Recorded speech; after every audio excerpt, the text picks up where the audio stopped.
Welcome welcome जी। तो आज का हमारा फर्स्ट क्वेश्चन जल्दी से जल्दी रिप्लाई करेंगे। The main process which take place in desert cooler, हमारे पास कूलर होता है ना जो हम घरों में यूज करते हैं, तो वो कूलर में कौन सी प्रोसेस चलती है? Sensible cooling, dehumidification, adiabatic saturation या कूलिंग एंड डीह्यूमिडिफिकेशन। तो इसका राइट आंसर क्या होना चाहिए जी? राइट आंसर क्या होना चाहिए? न्यूमेरिकल सॉल्व करने का एक ही तरीका बेटा, प्रैक्टिस, और कुछ नहीं है। पहले अपने कॉन्सेप्ट्स क्लियर करो, उसके बाद प्रैक्टिस करो, न्यूमेरिकल अपने आप होने शुरू होते हैं। इसका राइट आंसर क्या होना चाहिए? 1.A, 1.B, 1.C, 1.D। जल्दी से रिप्लाई करें, जल्दी से। पराग परमार जी का पहले आया आंसर, और बाकी बाकी देखो जल्दी से, बाकियों का आंसर बताइए जी, जल्दी से, क्विक। तो इसका राइट आंसर क्या होना चाहिए? तो इसका राइट आंसर क्या है कि हमारे पास डेजर्ट कूलर, मतलब हमारे पास जो कूलर होते हैं उसकी बात कर रहा है ये। तो उसके में होता क्या है, उस प्रोसेस में हम करते क्या है? एक्चुअली क्या है कि यहाँ पे अगर हम ऐसे डायग्राम बना लें तो इसमें क्या हो रहा है कि हमारे पास यहाँ से एयर निकलती है, एयर पास होती है, और यहाँ पे हमारे पास ये जो पानी है वो यहाँ से इसके ऊपर आता है। तो इसका एक्चुअली इसका राइट आंसर क्या है बच्चे? वो है एडियाबैटिक सैचुरेशन। एडियाबैटिक सैचुरेशन क्या है इसके बारे में थोड़ा सा जान लो। एडियाबैटिक, इसकी डेफिनेशन से आपको सारा क्लैरिटी आ जाएगी। Adiabatic saturation temperature defined as the temperature at which water by evaporating into air. ठीक है, हमारे पास क्या कर रहे हैं, गर्म जो हमने हवा है हमारी, उसके ऊपर जब हम पानी डालते हैं तो वो इवेपोरेट हो जाता है। तो वो जो इवेपोरेट होता है उसके कारण क्या है, it can bring air to saturation at the same temperature adiabatically. तो सैचुरेशन पे आना शुरू हो जाता है। तो इसके लिए हमें ये इसकी थ्योरी पढ़नी पड़ती है, एडियाबैटिक सैचुरेशन। सी, दीप्ति शर्मा, शाबाश। दीप्ति शर्मा का आया है आंसर, तो बाकियों ने सही आंसर नहीं दिया है। सेकंड बताइए जी, in every real refrigeration cycle ratio of heat absorb to heat rejected is. Ratio निकालना है किसका? रियल रेफ्रिजरेशन साइकिल में पहले हीट एब्जॉर्ब ऊपर और हीट रिजेक्टेड नीचे। तो इसका रेशियो क्या होगा? कुलदीप दत्ता जी गुड इवनिंग। तो इसका राइट आंसर क्या होगा? इसका राइट आंसर क्या होगा? हमारे पास हीट एब्जॉर्ब जो है ऊपर और हीट रिजेक्टेड नीचे। तो ये इसका राइट आंसर क्या होगा? जल्दी से क्विक आंसर करें यार, मुझे लगता है आप इतनी स्पीड पे राइट आंसर नहीं दे रहे हैं। स्पीड पे आंसर दे, स्पीड पे, जल्दी, इतना टाइम नहीं है। 2.A, 2.B, 2.C, 2.D। ठीक, जल्दी बताएं। पोराग बोराग की कह रहे हैं मोर देन यूनिटी। तो आप थोड़ा सा सोच के आंसर करा करें। देखे बच्चे, हमारे पास क्या हो रहा है जी, इसमें हम हो क्या रहा है, इसमें ये मांगा क्या है इसने? हीट एब्जॉर्ब, ऊपर क्या लिखना है? Heat absorb. एक चीज देखना, हीट एब्जॉर्ब वो कहां पे होती है? वो हमारी एब्जॉर्ब। और नीचे क्या है? Heat rejected, heat rejected. अब एक चीज देखो, हम जब एब्जॉर्ब करते हैं वो इवेपोरेटर में यहां से एब्जॉर्ब करते हैं। मान लो कि यहां से 50 जाउल एनर्जी उठा ली और यहां पे कंप्रेसर में चला गया, कंप्रेसर में भी इसको एनर्जी मिलेगी। तो यहां से जो एनर्जी है एडअप होती है क्योंकि गर्म होता है यहां से। तो यहां से जब कंडेंसर में हम हीट रिजेक्ट करते हैं ना, तो यहां से 10 और ले ली, उठा ली यहां से, तो 60 हम बाहर फेंकते हैं। तो अगर 50/60 करते हैं तो ये क्या आ जाएगा हमारे पास? लेस देन यूनिटी आ जाएगा, लेस देन 1 आ जाएगा बच्चे, लेस देन यूनिटी। तो किस किस का राइट आंसर? आशीष सोनी का है, पराग परमार का है। तो आपका राइट आंसर है, शाबाश। नेक्स्ट देखें, absorptivity of a body is equal to emissivity. Absorptivity और एमिसिविटी कब बराबर होते हैं? इसका राइट आंसर बताएं जी, जल्दी से, क्विक। थर्ड का A, B, C, D, क्या होगा इसका आंसर? क्या होगा इसका आंसर? और जिन्होंने ऐप डाउनलोड नहीं किया प्लीज ऐप डाउनलोड करें मेरी, और ज्यादा से ज्यादा शेयर करें मेरे अपने फ्रेंड्स के साथ, अपने फ्रेंड्स के साथ शेयर करें। और absorptivity of a body is equal to emissivity कब होती है? तो इसका राइट आंसर क्या है? इसका राइट आंसर बच्चे, आप अगर रिप्लाई जल्दी नहीं करेंगे तो मैं जल्दी से आंसर बता दूंगा, मजा नहीं आने वाला आपको भी मुझे भी। तो इसका राइट आंसर क्या है? Under thermal equilibrium. जब थर्मल इक्विलिब्रियम हो जाता है वहां पे एब्जॉर्बिविटी और एमिसिविटी दोनों बराबर आ जाते हैं। पराग परमार जी का आंसर आया। Okay, knocking take place in CI engine. तो सीआई इंजन में, सीआई मतलब कंप्रेशन इग्निशन वाले में, कंप्रेशन इग्निशन, यहाँ पे जो भी आंसर देंगे प्लीज अपना क्वेश्चन नंबर साथ डाल दिया करें। जैसे 3D लिखा है इन्होंने, तो 3 का D इनका आंसर आ रहा था। तो फोर्थ ए होगा, बी होगा, सी होगा या डी। मतलब नॉकिंग कब होती है सीआई में? At the start of combustion, at the end of combustion, during combustion, या none of the above. Knocking की बात कर रहा है बच्चे, नॉकिंग की। जल्दी से बताइए, combustion at the start of combustion, at the end of combustion, during combustion, या नन ऑफ द अबव। तो इसका राइट आंसर क्या है जी? तो ये एक्चुअल में क्या है बच्चे, नॉकिंग सीआई इंजन में कब होती है हमारे पास? वो होती है eight the start of combustion. जब हमारे पास ऊपर जाता है पिस्टन, उस टाइम स्टार्ट होने वाली है कंबस्टन, उसी टाइम वहां पे नॉकिंग की टेंडेंसी बनती है। दो जगह पे, अलग अलग जगह पे, एक और जगह पे अगर मेरे पास ये, मैं यहाँ पे समझाता हूँ आपको, तो नॉकिंग की टेंडेंसी बन जाती है। नॉकिंग की टेंडेंसी बनती है जब हमारा यहाँ पे कंबस्टन शुरू होने वाला है यहाँ पे, तो उसके कारण हमारे पास क्या होता है, नॉकिंग की टेंडेंसी बनती है। नेक्स्ट देखें जी, bomb calorimeter is used to determine calorific value of. तो किसकी कैलोरीफिक वैल्यू चेक करने के लिए होता है बॉम्ब कैलोरीमीटर किसके लिए होता है? जल्दी से बताएं जी, बॉम्ब कैलोरीमीटर किसके लिए होता है? इसका राइट आंसर क्या होगा? Bomb calorimeter is used to determine the calorific value of. किसके लिए होता है? शाबाश एनबी, शाबाश। ये solid as well as liquid fuel, तो दोनों के लिए बॉम्ब कैलोरीमीटर होता है, दोनों के लिए होता है। नेक्स्ट देखें जी, in the operation of four stroke diesel engine the term squash refers to. Squash किसे कहते हैं? Injection of fuel in the pre combustion chamber, discharge of gases from the pre combustion chamber, entry of air into the combustion chamber, या stripping of fuel from the core. तो इसका right answer क्या होगा? 6.A, B, C, D। बच्चे बहुत ज्यादा नहीं explain करूंगा, जल्दी से अगर थोड़ा सा एक्सप्लेन किसी चीज को कर पाए तो कर पाए। लेकिन एक्चुअली क्या होता है कि अगर मैंने 20 क्वेश्चन कराने हैं तो मेरा टारगेट है कि 20 मिनट में आपके पूरे हो। कॉन्सेप्ट्स आप ये कर सकते हैं, हाँ मेरी वीडियोस बाद में देख सकते हैं, जैसे डेटोनेशन पे हमारी यहाँ पे वीडियो मैंने बना रखी है, तो प्री इग्निशन पे ये सारी वीडियो आप बाद में देख सकते हैं।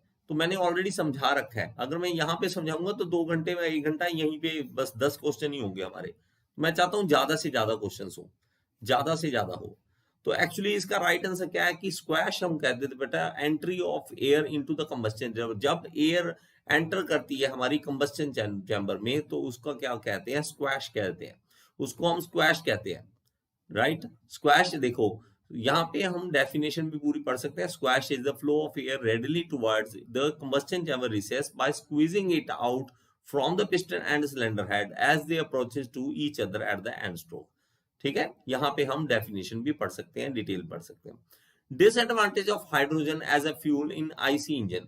क्या डिसएडवांटेज है जी बच्चे? हाइड्रोजन यूज कर सकते हैं, हाइड्रोजन काफी अच्छी कैलोरीफिक वैल्यू हमें दे सकता है, काफी अच्छी रह सकता है, लेकिन दिक्कत क्या आती है इसमें? दिक्कत क्या है? स्टोरेज इजी, लो एनओएक्स एमिशन, या डेटोनेशन टेंडेंसी, या ईच हैंडलिंग। ईजी लिखा होगा वहां पे, इजी हैंडलिंग होगा, ठीक है, इजी हैंडलिंग होगा फोर्थ वाले का।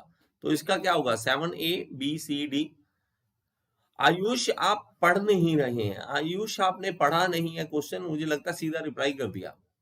डिसएडवांटेज पूछा बच्चे, डिलीट मत करो, कोई बात नहीं, डिलीट मत करो। हमने उसमें पूछा क्या, ये देखो, उसने ये पूछा कि डिसएडवांटेज, एडवांटेज नहीं, डिसएडवांटेज पूछा। डिसएडवांटेज डेटोनेशन टेंडेंसी, कि वो फट सकता है, हाइड्रोजन जो है वो फट सकता है, उसमें आग लग सकती है, इसलिए ये डिसएडवांटेज है सबसे बड़ी, तो दिक्कत आ सकती है। तो function of guide vanes in reaction turbine is to.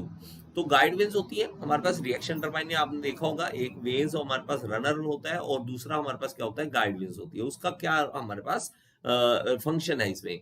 Allow water to enter in the to the runner without shock, allow the water to flow over the vanes without forming eddies, allow the required quantity of water to enter the turbine, या all of the above। तो right answer क्या होगा? मानस गौरी जी ने सबसे पहले किया है, मानस गौरी जी ने सबसे पहले रिप्लाई किया है, बाकी स्पीड अप करें जी। सर आयुष ये मैं बताऊं आपको, जैसे आपने ये बात कही ना, सच में कह रहा हूं, ये आपके साथ नहीं बहुत लोगों के साथ होता है। जैसे इन्होंने जल्दी से एक आसान से क्वेश्चन के नंबर गवा लिए, इसी तरह हम अपने बाद में कुछ नहीं रहता, हमारे सर पे आपने माथा फोड़ने के बजाय और कुछ नहीं हमारे पास पल्ले पड़ता। इसलिए बड़ी शांति से क्वेश्चन करो, कुछ नहीं होने वाला, इजी होता है, टाइम इनफ होता है टेक्निकल वाले पेपर में। तो आराम से करो, सोच समझ के रिप्लाई करो, ऐसे नहीं रिप्लाई करना। तो 1 नंबर बहुत होता है, एक क्या है 0.25 भी बहुत आता है।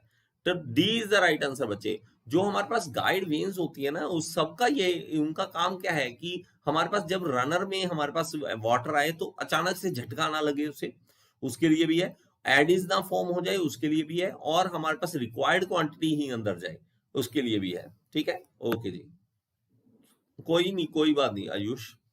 A material has identical properties in all direction. It is said to be.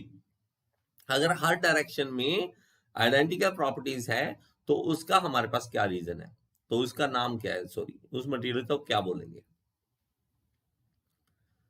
कुछ बच्चे मेरे साथ बात कर रहे थे कि सर ऐसे है वैसे है, यूट्यूब कितने कैसे पे करता है। तो बच्चे आपको बताऊं, एक ट्यूटर जो है, ट्यूटर के लिए बहुत बड़ी चीज नहीं है यूट्यूब।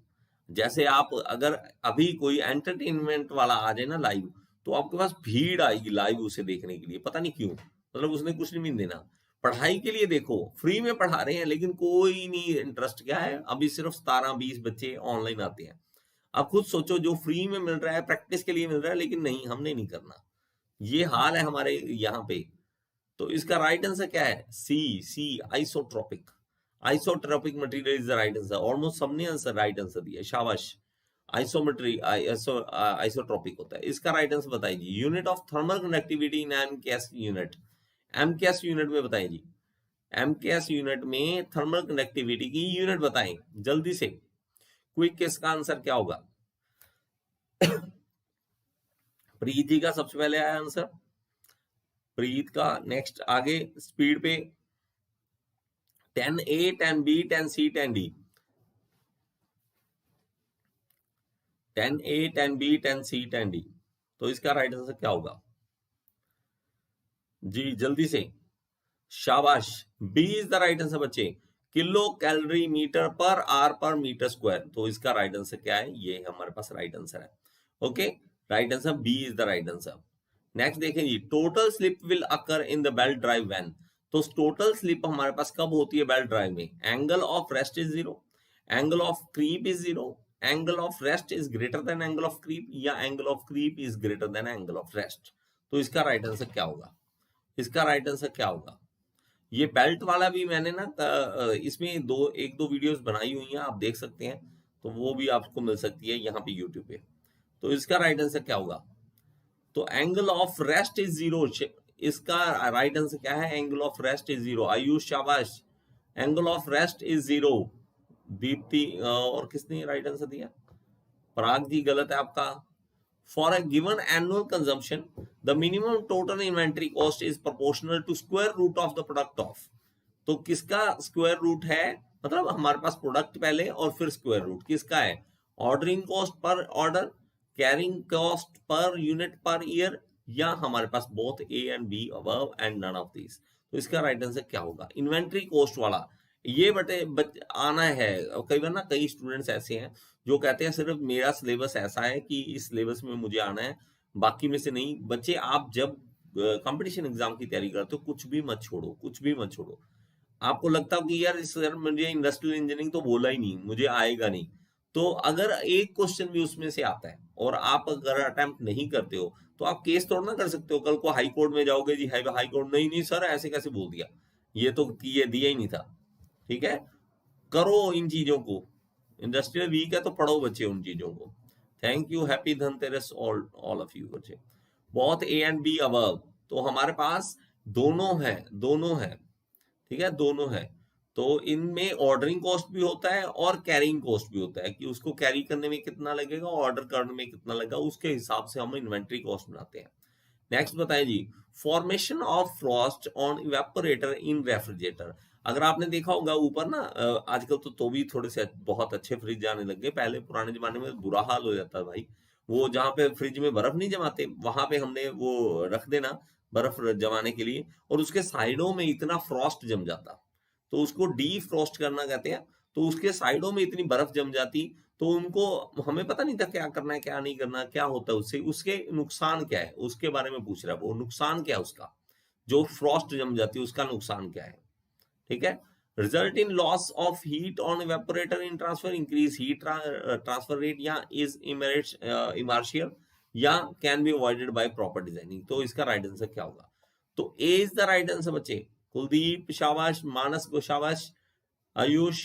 तो ये हमारे पास क्या होता है कि loss of heat on evaporator, तो वो हमारे पास लॉस हो रहा है, फालतू का खराब हो रहा है, तो डीफ्रोस्ट कर देना चाहिए उसे। डीफ्रोस्ट करना इजी है, फ्रिज बंद कर दो थोड़ी देर के लिए, आप थोड़ी देर बंद करोगे वो पानी सारा बह जाएगा उसका, तो उसके बाद दोबारा रख सकते हो आप।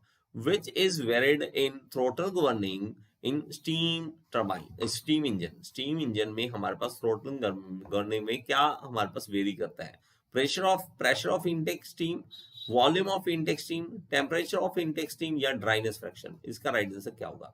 प्रीत जी जो भी आप आंसर करें प्लीज उसका क्वेश्चन नंबर 7 लिखें, क्वेश्चन नंबर 7 लिखें ताकि पता लगे आपने कौन सा रिप्लाई किया है। ठीक है, जल्दी से। इसका राइट आंसर क्या होगा? इसका राइट आंसर क्या होगा? थ्रोटलिंग गवर्निंग में स्टीम इंजन में हमारे पास क्या वेरी करता है?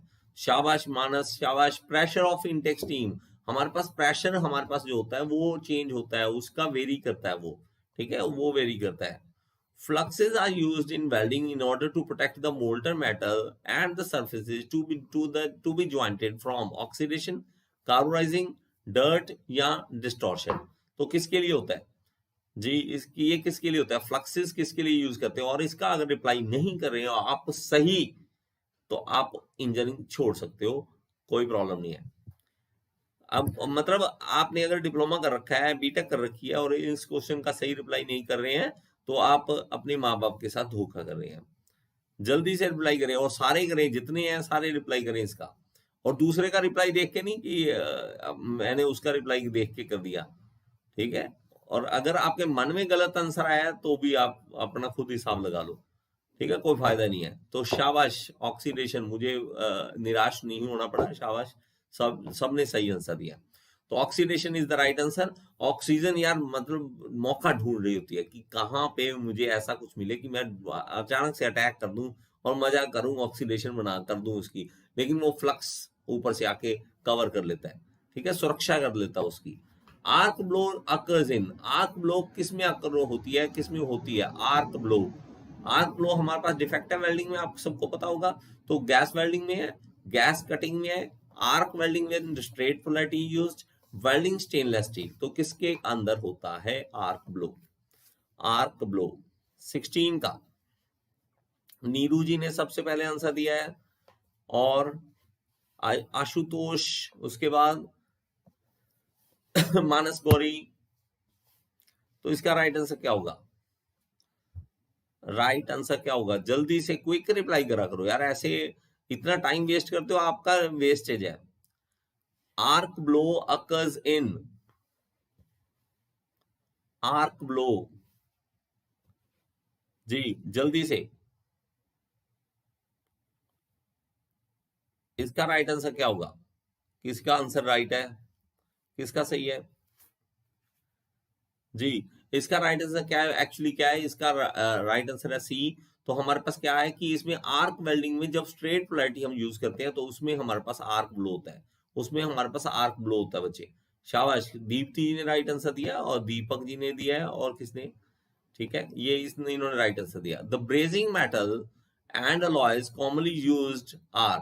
तो ब्रेजिंग मेटल कौन से होते हैं? ब्रेजिंग मतलब जिसके ब्रेजिंग कर सकते हैं, copper, copper alloy, silver alloy, या ऑल ऑफ द अबव। किस पे कर सकते हैं ब्रेजिंग जी? जल्दी से, जल्दी से,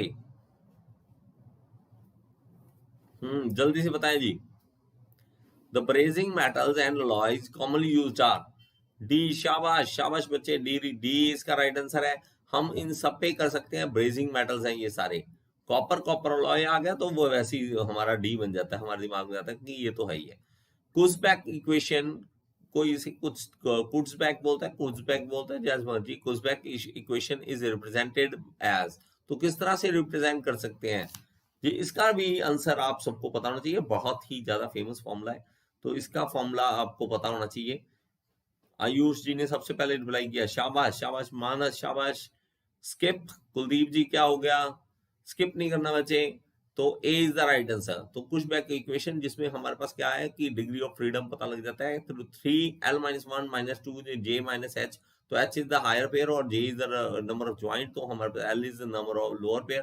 तो लिंक्स, नंबर ऑफ लिंक्स। तो ये हम क्या कर देते हैं, इसमें हम इसमें जो वैल्यूज वो पुट करने के बाद हमारे पास आ जाता है फॉर्मूला।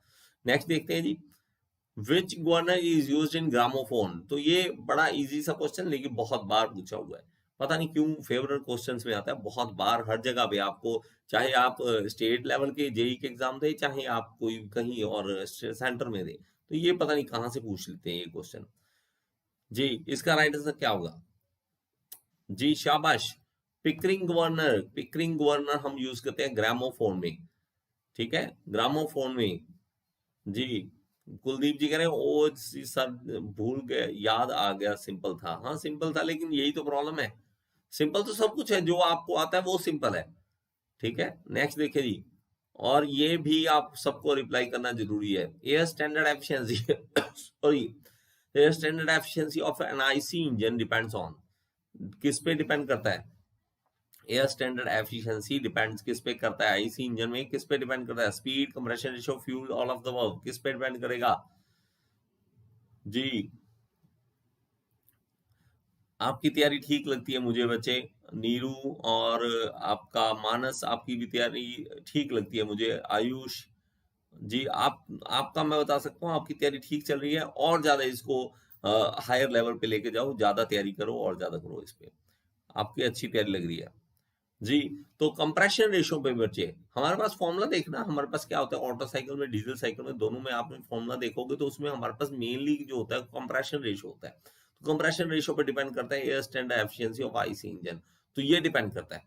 ओके, तो आई होप कि ये सबके अच्छे नंबर आए हो। प्लीज एक बार नंबर बता दें आपके, और ये वेबसाइट है, इस वेबसाइट पे आप सारे ये सारे एमसीक्यू आपको मिल जाएंगे, ठीक है। यहाँ पे जाना मॉक टेस्ट में gearinstitute.in खोलो, मुझे अगर ऐसा कुछ मिलता, और मैं तो मतलब खुश हो जाता अगर ऐसा बना बनाया मुझे कुछ मिलता तो यहाँ पे अगर मॉक टेस्ट में खोलोगे तो यहाँ पे देखोगे, देखो कितने हैं सेट्स, 10 यहाँ पे दिख रहे हैं आपको, और ये 5, मतलब 5 पेजेस है, तो मैं 50 हमारे बना चुका हूँ, 53 एक्चुअली, टोटल 53 बन चुके हैं।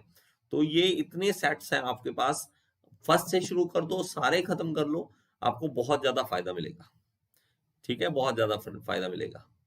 ओके, और मेरी ऐप डाउनलोड करें बच्चे, लिंक आपको मिल जाएगा डिस्क्रिप्शन बॉक्स में, वहां पे आपको मिल जाएगा, और ज्यादा से ज्यादा डाउनलोड करके ज्यादा से ज्यादा फैलाएं। ओके जी, thank you so much, thank you so much, कल फिर मिलेंगे। ओके जी everyone, good night and be safe बच्चे, मच्छर बहुत ज्यादा खतरनाक हो रखा है और डेंगू बहुत ज्यादा फैल रहा है, प्लीज अपनी फैमिली का ध्यान रखें, बहुत इजी है। आप दरवाजे प्रॉपर टाइम से बंद करें, एक फास्ट कार्ड वगैरह जो भी आप यूज करना चाहते हैं यूज करें, एक वो बल्ला सा नहीं आता है, बैट सा आता है करंट वाला, वो घर में रखो बच्चे, बहुत ज्यादा डेंगू फैल रहा है, बहुत ज्यादा फैल रहा है, प्लीज अपने अपने फैमिली का ध्यान रखें, ठीक है। ओके जी, गुड नाइट एवरीवन।